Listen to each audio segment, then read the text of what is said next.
री name rename. तो यहाँ पे आ जाएगा रीनेम टेबल नेम। हम लोग को दो क्वेरी पढ़नी है, रीनेम टेबल और रीनेम कॉलम नेम। ठीक है।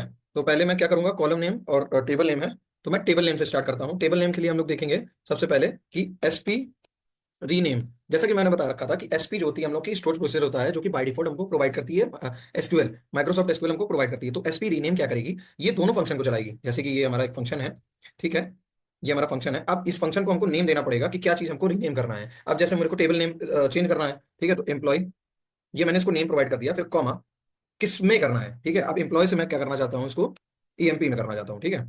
तो ये हो गया बेसिकली। अब एरर क्यों दे रहा है यहाँ पे, क्योंकि ई एक्स इसी ने लिखे हैं, या तो एग्जीक्यूट लिखना है बेसिकली, तो मैं ई एक्स यूज करता हूँ, ठीक है।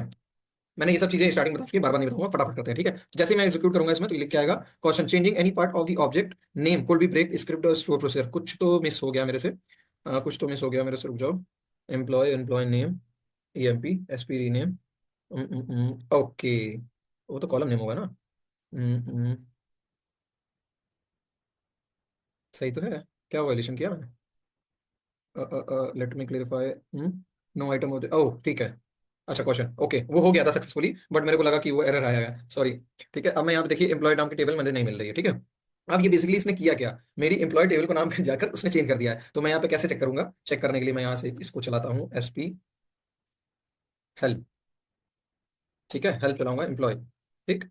अब ये क्या देगा यहाँ पे, the object employ does not exist in the database Prateek DB. Prateek DB में एम्प्लॉय नाम की कोई वजूद नहीं है, ठीक है। तो मैं कहूंगा भाई ऐसा नहीं है तो ईएमपी से दिखा दो, क्योंकि अभी मैंने जस्ट ईएमपी किया है, तो ईएमपी से मुझे पूरा स्ट्रक्चर उसका मिल जाएगा, जस्ट बिकॉज ऑफ कि मैंने उसका नेम चेंज कर दिया है, ठीक है।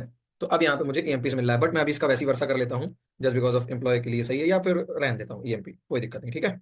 अब यहाँ पे ये वापस एसपी में एरर दे रहा है, क्यों, क्योंकि ई एक्स इसी नहीं लिखा हुआ है यहाँ पर, ई एक्स इसी, ठीक है।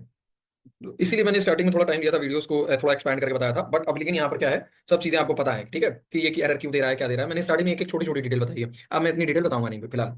तो ये हो गया बेसिकली, हम लोग ने टेबल नेम चेंज किया है। अब मुझे रीनेम कॉलम नेम करना है, मतलब इस चीज की बात कर रहा हूँ मैं अब, ठीक है। अब इसको करना है, तो मैं यहाँ से ये स्पेस हटा लूँ पहले, ठीक है, रीनेम कॉलम नेम। तो अब कॉलम नेम चेंज करने के लिए हमको फिर दो नेम प्रोवाइड करने पड़ेंगे इसको, ठीक है, जो कि हमारा नेम इसलिए हम लोग सिंगल कोड में ले रहे हैं क्योंकि स्ट्रिंग वैल्यू है, ठीक है। आप ईएमपी ईएमपी डॉट, अब ये मेरा इसको स्ट्रक्चर इंस्ट्रक्शन दे रहा हूँ कि ईएमपी के अंदर जाकर जो मेरी ईमेल है, ईएमपी अंडरस्कोर ईमेल को किसमें चेंज कर दो, बस अब हमारा कॉलम नेम दे देंगे EMP personal underscore EM email, ठीक है। और यहाँ पे मैं ई एक्स लिख ले रहा हूँ, एरर दे रही है, ठीक है। तो देखिए लिखा हुआ है चेंजिंग एनी पार्ट ऑफ, वो रेड में नहीं है तो मतलब एरर नहीं है, ठीक है।